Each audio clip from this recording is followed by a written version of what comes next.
Okay, so that one got interrupted by my camera for some reason. To continue, in Sweden, you have the afternoon newspapers, and those afternoon newspapers are sensationalist newspapers. Now we move over to radio on Sweden. You have a lot of very cultural programming. You have poets, you have artists talking about their crafts, making things with their hands, painting, drawing.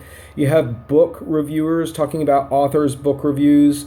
You have a lot of really honest discussions in radio about Swedish life. They have call-in programs for teenagers who can call in and ask very, very pointed questions like, my boyfriend wants to have sex with me and I'm not sure what to do, and how should I proceed if I want to? And the answers are very candid. Well, if you feel comfortable, that's something that you should do, but you should be prepared. This is the kind of radio that you have in Sweden, as well as pop radio, as well as Finnish radio, as well as hardcore rock. Sweden has a lot of hardcore rock radio, as well as just a lot of talk show programming in Sweden.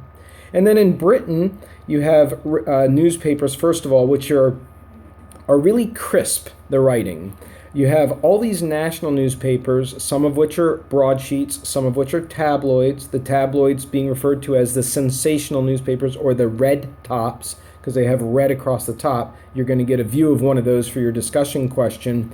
The tabloids in the UK are like screaming in your face about scandal. They will go to no ends. They will follow a celebrity to a sunny beach in the Mediterranean, and they will shoot those people on the beach naked or smoking cigarettes or drinking or looking like you're in an argument, and then they will print those in the newspaper.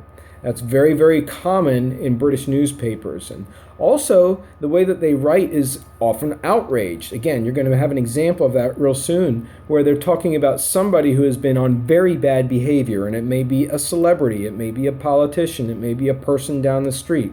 There's a lot of scandal going on in British red tops. But at the same time, they have a very serious component too. They will report serious news. If Barack Obama is in town for a state-level meeting, they will discuss that from a fairly intelligent point of view. So it's not just like the tabloids we have in the U.S., which are mostly pop and entertainment and scandal, celebrity-oriented.